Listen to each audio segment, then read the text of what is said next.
Students, very Merry Christmas. Let us just begin with our English literature in view of the next forthcoming examinations. Further, we have GIC mains, and this is going to help you in a very contextual manner, not directly.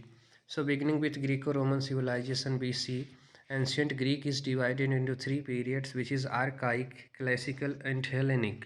Archaic period में आपके जो है Homer साहब ने the Elliott लिखा और इसी Elliott से प्रभावित होकर विक्टोरियन एज के राइटर अल्फ्रेड लॉर्ड टेनिसन ने यूलिसस नाम की पोएम लिखी।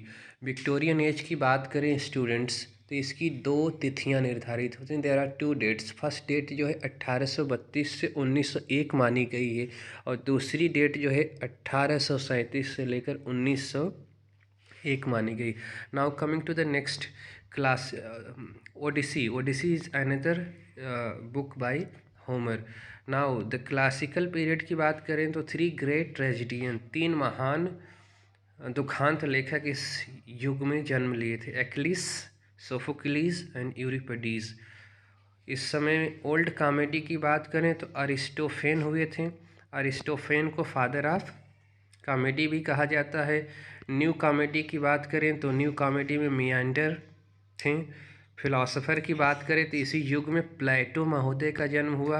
प्लेटो की हम बात करें तो इन्होंने he gave the concept of mimesis, he gave the concept of what we say cave theory. इनकी केव थ्योरी बहुत ही महत्वपूर्ण है, ठीक है। तो केव थ्योरी के बारे में मैंने अपने पिछले वीडियोस में आपसे बात किया था, ठीक है। तो cave theory is very important from your net point of view. Plato के जो सोक्रेटिस के डायलॉग्स हैं ये बड़े इंपॉर्टेंट हैं। एंड देन अरिस्टोटल या अरस्तु की बात करें तो अरस्तु की जो कवि सबसे प्रख्यात पुस्तक है द पोएटिक्स। पोएटिक्स में स्टूडेंट्स 26 लेसन हैं। There are 26 chapters in this book. इनकी दूसरी कविता जो बुक है Nicomachean ethics. Now coming to the romantic classicism की बात करें तो वर्जिल हुए, वर्जिल ने एनीड लिखा। होरेस की बात करें तो Ars Poetica, he is a very wonderful author. Ovid की बात करें तो metamorphosis also very important. Coming to the early history of English literature. In fact students, English नाम का कोई कॉन्सेप्ट ही नहीं उस समय था। उस समय तो ग्रेट ब्रिटेन का आइडियोलॉजी चल कर आई। तो ग्रेट ब्रिटेन में देखें तो द केल्ट्स थे। केल्ट्स की बात करें तो तकरीबन वो 600 बीसी पूर्व आए थे। फिर रोमन की बात करें तो रोमन जो है 56 बीसी में इंग्लैंड में आए हुए थे और 56 बीसी से लेकर 410 एडी तक इनका शासनकाल या हुकूमत थी। और ये रोमन सिविलाइजेशंस के जो लोग थे इन्होंने पहली बार पूरे नेशंस को, पूरे ब्रिटिश हुकूमत को एकता के सूत्र में बांध दिया। Otherwise the entire nation was fragmented, there was no idea of nation, ठीक है। एंग्लो सेक्शन की बात करें तो इनका आगमन जो है पदार्पण 450 ईस्वी में माना गया और इसी 450 ईस्वी से ब्रिटिश साहित्य का जन्म भी, अंग्रेजी का जन्म भी माना जाता है। इसी समय 597 ईस्वी में आप देखते हैं कि सेंट अगस्टाइन के आगमन के साथ स्प्रेड ऑफ क्रिश्चियनिटी यानी ईसाईकरण का जन्म होता है इंग्लैंड में। पहले महाकाव्य की बात करें तो बियोल्फ है। First great work of English national literature की बात करें तो यही है बियोल्फ। अब बियोल्फ के ऑथर कौन हैं ये हमें नहीं पता, because this is a kind of unknown book written by यूनानी, just the author is very unknown. King Alfred की बात करें तो he is known as the father of prose, ठीक है। किंग अल्फ्रेड पहले ऐसे इंग्लैंड के व्यक्ति थे जिन्होंने ईसाई धर्म को कबूल किया था। तो this is also very important from your examination point of view कि किंग अल्फ्रेड पहले व्यक्ति थे जिन्होंने ईसाई धर्म को अपनाया था। Then coming to the Norman conquest आप देखेंगे तो it was the date which changed the face of entire nation, because Anglo Saxon तो कि इसमें हार होती है और एंग्लो नॉर्मन यानी कि जो फ्रेंच और इंग्लैंड का जो एक मिक्सअप आइडिया है वो साहित्य में और देश में जन्म लेता है। Coming to the old English literature की बात करें तो ओल्ड इंग्लिश लैंग्वेज है, ओल्ड इंग्लिश लिटरेचर है, कैडमन है, साइने वुल्फ है, बाय बेडे हैं एंड ओल्ड इंग्लिश प्रोज है। क्रिश्चियन एंड सेकुलर रिलीजन भी इस समय आता है students. The middle English period की बात करें तो मिडिवल पीरियड में भी देखें देयर आर 3 सोशल क्लासेस, 3 प्रकार के सामाजिक वर्ग हुआ करते थे। पहला क्या था, अरिस्टोक्रेसी यानी कुलीन वर्ग की होता था, जिसमें राजा थे, बैरन थे, नाइट्स थे। दूसरा बात करें तो एपिस्कोपैसी, एपिस्कोपैसी में जो आपके पुरोहित या कलर्जी या पादरी या पुजारी या संत लोग हुआ करते थे। और इस जो वर्ग है इसके बारे में मिल्टन महोदय काफ़ी बात करेंगे आगे चलकर जब हम आएंगे, ठीक है। मिल्टन का जो कार्यकाल है वो 1608 से 1674 के बीच में, तो we will talk about that later on. Peasantry वर्ग था, सर्फ था, यानी कि जो कृषक समुदाय था, ठीक है।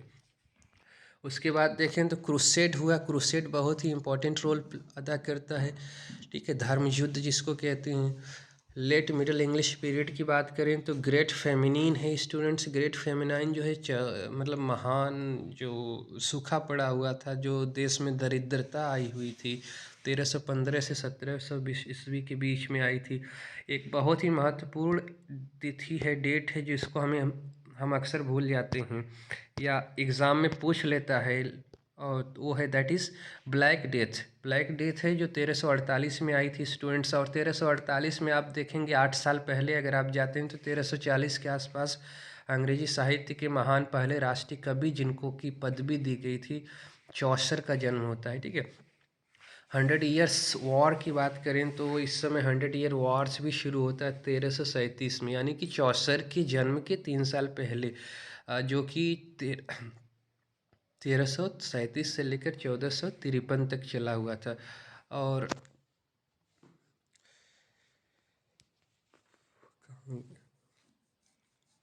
उसके बाद स्टूडेंट्स हम देखें तो 1381 ईस्वी में पीजेंट्स रिवोल्ट होता है, कृषक विद्रोह, यानी किसानों द्वारा विद्रोह होता है। इसी समय जॉन वाइक्लिफ आते हैं जो बाइबल का ट्रांसलेशन करते हैं। एक और महत्वपूर्ण तिथि जो हमें याद करनी, फॉल ऑफ कॉन्स्टेंटिनोपल, यानी कुस्तुनतुनिया का पतन जो है 1453 ईस्वी में होता है। और यही जो तिथि है यहीं से रेनेसा यानी पुनर्जागरण का युग माना जाता है। Invention of printing by movable types की बात करें तो 1456 ईस्वी में आती है। वॉर ऑफ रोजेस की बात करें, गुलाबों की युद्ध की मैं बात करूं तो ये गुलाबों का जो युद्ध है 2 घरानों के बीच में लड़ा गया था, हनोवर और लंकास्टर, ठीक है। 1455 से लेकर 1485 ईस्वी में लड़ा गया था। Awakening of renaissance and reformation भी इसी समय शुरू होता है। मिडिल इंग्लिश लिटरेचर की बात करें तो इन्फ्लुएंस ऑफ फ्रेंच लिटरेचर को हम देखते हैं। इस समय मेजर जानरा की बात करें तो साहित्यिक विधाओं में अलीगरी थी, अलीगरी में पियर्स प्लाउमैन था, tale of chivalry and adventures था, जिसमें sir Gawain and the green knight की स्टोरी बहुत ही पॉपुलर है। अथारियन लीजेंड्स था जिसमें मॉर्टेड ई आथर है, इसी मॉर्टेड ई से प्रभावित होकर अल्फ्रेड लॉर्ड टेनिसन ने इडिल्स ऑफ द किंग लिखा। इडिल्स ऑफ पोएम में there are more than 11 poems. Alliterative revival था, रिसरेक्शन ऑफ लिटरेटिव बर्थ था which was popular in the old English period. Piers Plowman की बात करें तो विलियम लैंगलैंड ने लिखा था। दांते को देखते हैं तो द डिवाइन कॉमेडी है जी, और इसके बाद इटली में हम जाते हैं तो जियोवानी बकासियो थे, डेकामेरान इन्होंने लिखा। फ्रांसिस्को पेट्रार्क जिन्हें फादर ऑफ ह्यूमनिज्म और फादर ऑफ सोनेट के नाम से भी जाना जाता है, इनकी कई पुस्तकें हैं। अब हम ब्रिटेन में वापस आ जाते हैं तो फादर ऑफ इंग्लिश पोइट्री इनको कहा जाता है, अंग्रेजी काव्य का पितामह कहा जाता है। इनका कार्यकाल जो है, साहित्यिक पीरियड जो है 3 वर्गों में 3 हिस्सों में बटा हुआ है। पहला है जो फ्रेंच पीरियड है मित्रों, और दूसरा जो है इटालियन है, and the final one is your English literature. Now coming to the his work, हम बात करें तो अर्ली पीरियड जो है उनका 1370 है, जिसमें इन्होंने लिखा था the translation of Roman de la Rose, the book of the duchess लिखा था। देन आपका मिडल में आप आते हैं तो that is beginning from 1387 the house of fame है, पार्लियामेंट ऑफ फाउल्स से, and then the consolation of philosophy है, ट्राइलस एंड क्रेसिडा है। ट्राइलस और क्रेसिडा को पहला उपन्यास भी माना जाता है। लीजेंड ऑफ गुड वीमेन है। तो इनके लास्ट पीरियड की बात करें तो 1387 में शुरू होता है, और इस समय इनकी मास्टरपीस आती है जिसको द कैंटरबरी टेल्स नाम दिया जाता है। कैंटरबरी टेल्स में हम जानते हैं कि देर आर 30 स्टूडेंट, 30 पिलग्रिम्स, वो कहाँ पर हैं, they are staying in the hotel of Tabard and from there they are going to the shrine of Thomas baked. और प्रत्येक तीर्थयात्रियों से था कि वो जाते समय दो कहानी सुनाएंगे और आते समय दो कहानी सुनाएंगे। तो इसमें जो आपके कह लीजिए कि तीर्थयात्रियों के नंबर की बात करते हैं, तो इसको लेकर परीक्षा में ढेर सारे अपवादित तरीके से प्रश्न पूछे जाते हैं। समटाइम्स अभी आपने देखा था जूनियर टेट में, तो ये सवाल उठा था कि जूनियर टेट में हमने देखा था कि अभी जो आपका एग्ज़ाम हुआ था कि उसमें 29 उन्होंने आंसर दे दिया था, जबकि 30 या 31 है, ठीक है। सो ये इसको आप बड़ा ही ध्यान से देखिएगा।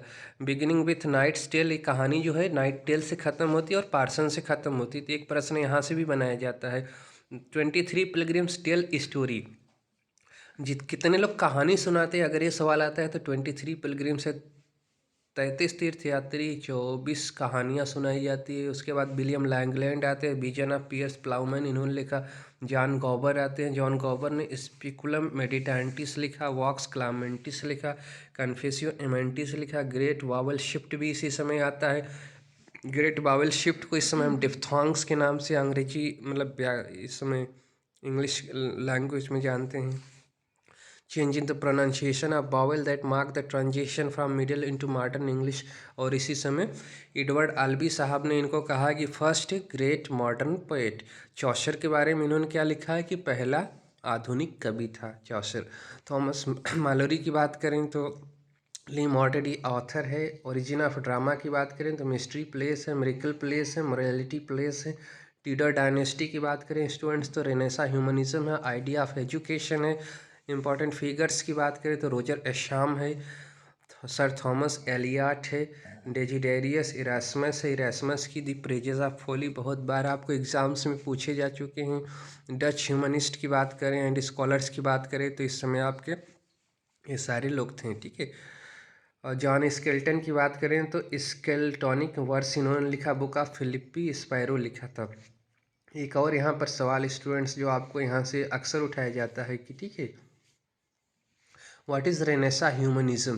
तो रेनेसा ह्यूमनिज्म का जो कॉन्सेप्ट है वो ग्रीको रोमन सिविलाइजेशन से, जब वहाँ पर 1453 ईस्वी में मोहम्मद सेकेंड ने तुर्की सुल्तान मोहम्मद सेकेंड ने कुस्तुनतुनिया पर आक्रमण किया था, तो वहाँ के जो विद्वान और विचारक थे अपने साथ पुस्तकों को लेकर दूसरे देशों की तरफ चले आए। यानी कि जर्मनी में पहले गए, जर्मनी के बाद और देशों में गए, तो उनके साथ जो पुस्तकें थी, पुस्तकों में जो विचार, मानवता का जो एक विचार दिया गया था, उस विचार को लोगों ने जब अपने जीवन में उतारा तो that ideology came to be known as Renaissance humanism.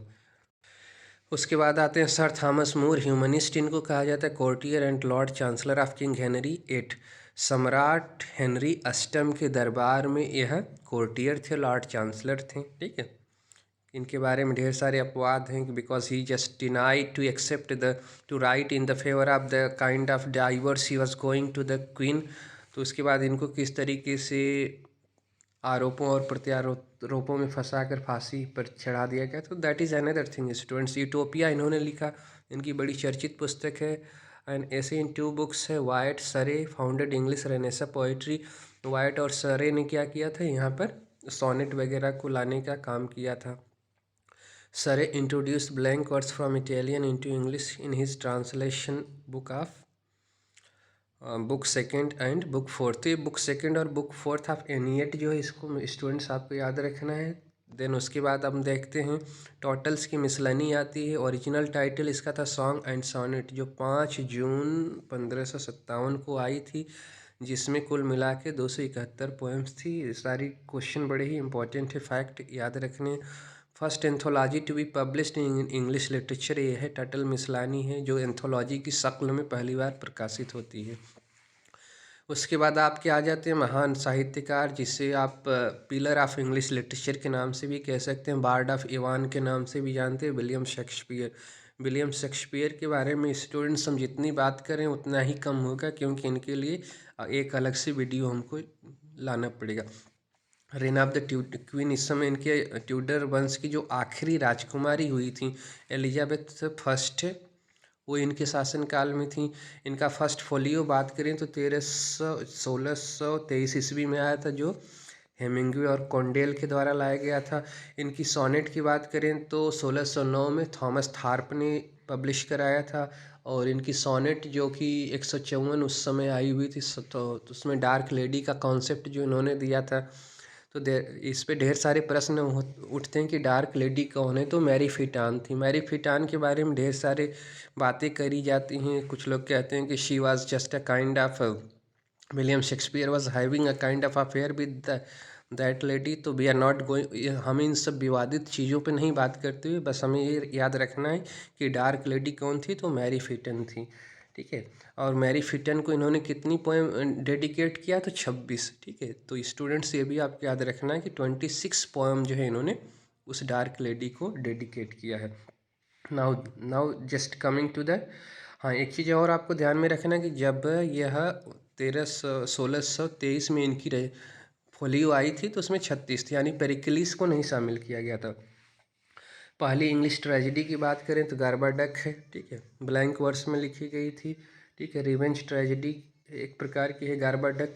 इसको फेरेक्स और पोरेक्स इसका सब टाइटल है। देन राल्फ रॉयस्टर कॉमेडी में है। गामर गर्टस नीटन है। शेक्सपियर की प्लेस की स्टूडेंट्स वो आप गूगल कर लीजिएगा।